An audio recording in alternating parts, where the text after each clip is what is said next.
আপনার মতো লোককে 200 জান্নাত দিয়ে দিলে তার সমস্যা নেই।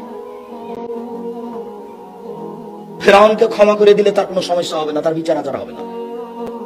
তার নাম আজিজ। ফেরাউনকে যদি জান্নাতে দিয়ে দেয় তো কেউ বিচার করতে পারবে না, মামলা করতে পারবে না। সারা পৃথিবীর সব মানুষকে যদি জাহান্নামে দিয়ে দেন তো কেউ তার বিরুদ্ধে বিচার করতে পারবে না। তিনি সর্বশক্তিমান, সবকিছু করতে পারেন। সূরা ইখলাস 3 বার পড়বেন, নেকি দিয়ে আপনার ব্যাগ ভর্তি করে দিবেন, তার রহমতের অভাব নাই। আপনি অলস,